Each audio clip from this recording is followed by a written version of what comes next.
বিপদের মুখে কি পড়তে যাচ্ছেন? নির্বিচারে নিজ দেশের ছাত্র জনতা হত্যার দায়ে অভিযুক্ত বাংলাদেশের ক্ষমতাচ্যুত সেদের নানা বিপদ বিব্রতকর পরিস্থিতির মুখে ঠেলে দিয়েছে শেখ হাসিনা মনে করছিল কিয়ামত পর্যন্ত ক্ষমতায় থাকবে। সেই একটা পরিস্থিতি আসলে তাদের নেতারা বলেছিল 5 লাখ 10 লাখ লোক মারা যাবে। সেই ওবায়দুল কাদের সাহেব কোথায় আছেন আল্লাহ ভালো জানে। হ্যাঁ, কি ঘুমাচ্ছো? না স্যার ঘুমাইনি, আমি আপনার জন্যই ওয়েট করতেছি স্যার। আচ্ছা, তাহলে বলো। না, আমি তো তোমার ওই যে বাসায় ছিলাম, উত্তর বাসায় ছিলাম। আজকে খালি বেরিয়ে আসছি যে চিন্তা করলাম যে ডাকাতি যেহেতু হচ্ছে, তোরা ডাকাতি ওসিলাই গিয়ে আমরা একটা বিয়ে মারলো, শর্ট করলো, বুঝলে না?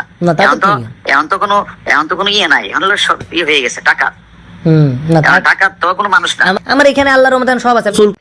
বন্ধুরা সবাই কেমন আছেন? আশা করি অনেক অনেক ভালো আছেন। সুপ্রিয় দর্শক শ্রোতা, আসসালামু আলাইকুম। দেশে এবং প্রবাসে, দূরে এবং কাছে যে যেখান থেকে আজকের এই ভিডিওটি দেখার জন্য প্লে করেছেন, সবাইকে আন্তরিক শুভেচ্ছা, অভিনন্দন। সুপ্রিয় দর্শক শ্রোতা, শুরু থেকে কয়েকটি ভিডিও ক্লিপের অংশ দেখেছেন, ধৈর্য সহকারে আজকের এই ভিডিও ক্লিপটা দেখবেন। আশা করি অনেক কিছু জানতে পারবেন আজকের এই ভিডিওতে। সুপ্রিয় দর্শক শ্রোতা, আপনি যদি আমার চ্যানেলে নতুন বন্ধু হয়ে থাকেন, ভালো লাগলে চ্যানেলটিকে সাবস্ক্রাইব করে রাখবেন, ভিডিওটি লাইক কমেন্ট শেয়ার করে দেবেন। প্রিয় দর্শক, বেশি কথা বাড়াবো না, চলে যাব মূল ভিডিওতে। কয়েকটি কথা আপনাদের সাথে বলতে চাই, তা না হলে হয়তো আপনারা বুঝতে পারবেন না কি হয়েছিল। সুপ্রিয় দর্শক শ্রোতা, 5 আগস্ট ছাত্র আন্দোলনের তোপে মুখে পড়ে আমাদের মাননীয় প্রধানমন্ত্রী এই দেশ থেকে চলে যায় এক প্রকারের পালিয়ে। উনি এখন অবস্থান নিচ্ছে ভারতে, কিন্তু ভারতের থেকে এখন বিভিন্ন ভিডিও বার্তায় বাংলাদেশের জনগণকে বলতেছে, আসলে আমার অনেক ভুল হয়ে গেছে, আমি ছাত্রদেরকে মূল্যায়ন করি নেই এবং ছাত্র আন্দোলনকে আমি কোনো গুরুত্ব দেই, এবং পাশাপাশি উনি অনেক এমপি মন্ত্রীকে দায়ী করতেছে, এর জন্য দায়ী তারা। সুপ্রিয় দর্শক শ্রোতা, আমাদের যে সাবেক মন্ত্রীরা ছিল বিগত সরকারের আমলে, এই মন্ত্রীরা কিন্তু তাদের পকেট ভারী করার জন্য যত ধরনের পরিস্থিতি তৈরি করার দরকার এই দেশে, তারা কিন্তু সেগুলো করেছে। সেটা হোক দেশের ক্ষতি হোক, সাধারণ জনগণের ক্ষতি হোক এবং তাদের প্রধানমন্ত্রীর ক্ষতি হোক, এটা কিন্তু কখনোই তারা পরক্রিয়া করে নাই। তাদের মতো তারা চালিয়ে গেছে। এখন যখন সাবেক প্রধানমন্ত্রী নেই, এখন কিন্তু একের পর এক দুর্নীতি বের হয়ে আসতেছে। ইতিমধ্যে আপনারা অনেক কিছু দেখতে পাচ্ছেন, তো আমি বেশি কথা বাড়াবো না, চলে যাব সেই ভিডিওতে। আপনারা ভিডিওটি দেখেন, ভিডিওটি দেখার পরে আপনার মূল্যবান মতামত অবশ্যই কমেন্ট বক্সে কমেন্ট করে জানাবেন। তো চলুন আমরা সেই গুরুত্বপূর্ণ ভিডিওটি দেখি। ভিডিও শেষে নিজেদের নানা বিপদ বিব্রতকর পরিস্থিতির মুখে ঠেলে দিয়েছে শেখ হাসিনা মনে করছিল কিয়ামত পর্যন্ত ক্ষমতায় থাকবে।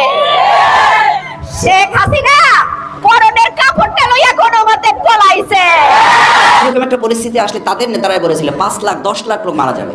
সেই ওবায়দুল কাদের সাহেব উপদেষ্টা জানান শেখ হাসিনাকে ফেরত চাইতে পারে বাংলাদেশ। তিনি বলেন, শেখ হাসিনার বিরুদ্ধে অনেক মামলা দায়ের করা হয়েছে, তাই তাকে বিচারের মুখোমুখি করতে ফেরত চাওয়া হবে। আর তেমনটা হলে তা ভারত সরকারকে বিব্রতকর পরিস্থিতিতে ফেলবে বলে মনে করছেন পররাষ্ট্র উপদেষ্টা।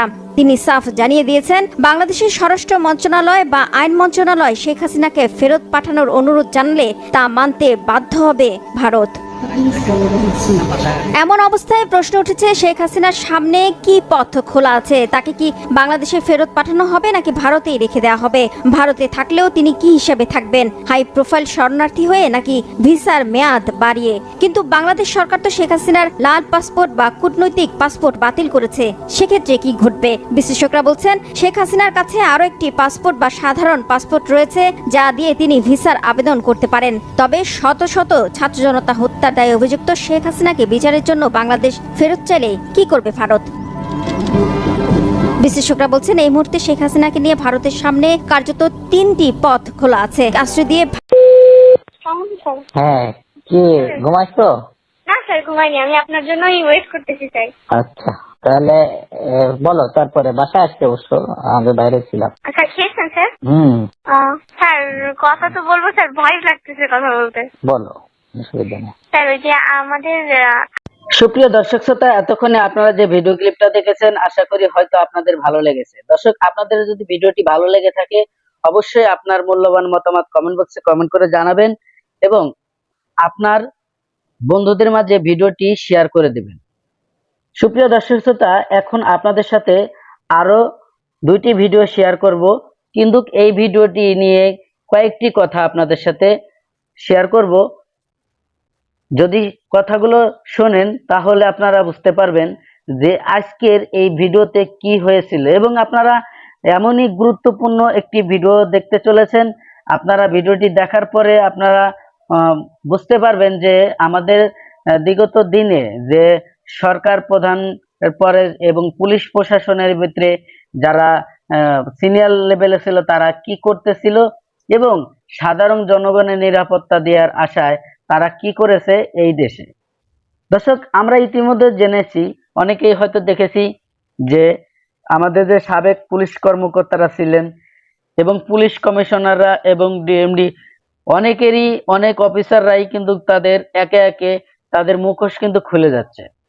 তেমনই একটি চাঞ্চল্যকর তথ্য আজকের এই ভিডিওতে আছে। আপনারা ইতিমধ্যে ভিডিও ক্লিপের একটি অংশ দেখেছেন, সবগুলো ভিডিও আপনাদের কাছে দেখাবো।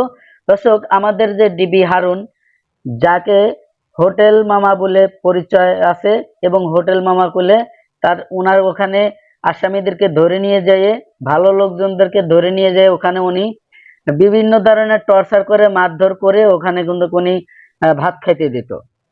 যাই হোক, মামার হোটেল, তা চলুন আমরা সেই হোটেলের কিছু ফোন রেকর্ড ভাইরাল হয়েছে, আমরা শুনে আসি কি বলেছিল আমাদের এই ডিবি হারুন। 5ই আগস্ট যখন সরকার প্রধান পালিয়ে চলে যায় এদেশের থেকে, তখন বিভিন্ন নেতাকর্মীরা এবং বিভিন্ন অফিসাররা তারাও কিন্তু পালানোর জন্য গা ঢাকা দেয়। অনেকে ইতিমধ্যে গ্রেপ্তার হয়ে গেছে, আর অনেকেই বাংলাদেশ বর্তমান পুলিশ প্রশাসন তাদেরকে আইনের আওতায় আনার জন্য চেষ্টা করছে। তা চলুন আমরা সেই গুরুত্বপূর্ণ ভিডিওটি দেখি, কি হয়েছিল ডিবি হারুনের সাথে এবং ডিবি হারুন কার সাথে ফোনে এই ধরনের কথা বলতেছে, এবং ফোনে এমন কিছু তথ্য দিল ডিবি হারুন সাবেক প্রধানমন্ত্রীকে নিয়ে, আপনারা শুনলে অবাক হয়ে যাবেন। তো চলুন আমরা সেই গুরুত্বপূর্ণ আলোচনাটি দেখে আসি। না, আমি তো তোমার ওই যে বাসায় ছিলাম, উত্তর বাসায় ছিলাম। আজকে হালি বেরিয়ে আসছি, যে চিন্তা করলাম যে ডাকাতি যেতে হচ্ছে, তোরা ডাকাতি ও সিলাই গিয়ে আমরা একটা বিয়ে মারলো, শর্ট করলো, বুঝলে না? এখন তো কোনো ইয়ে নাই, এখন সব ইয়ে হয়ে গেছে, টাকা তো কোনো মানুষ না। আমার এখানে আল্লাহর রহমতে সব আছে, আমি দেশে যাবো কেন? পরে আমার কাছে আপনি সব জানেন, হারুনের সব জানেন, এইগুলো এসে আমাদেরকে বলতে হবে। আমি কইছি ভাই শুনেন, আপনাকে এত চুলকানি থাকলে আপনারা খুঁজে বাইর করেন, আমার আমি এর কিছুই জানি না। না, আপনি এর লগে ঘুরছেন, আপনি এখন পোল্ট্রি মারতে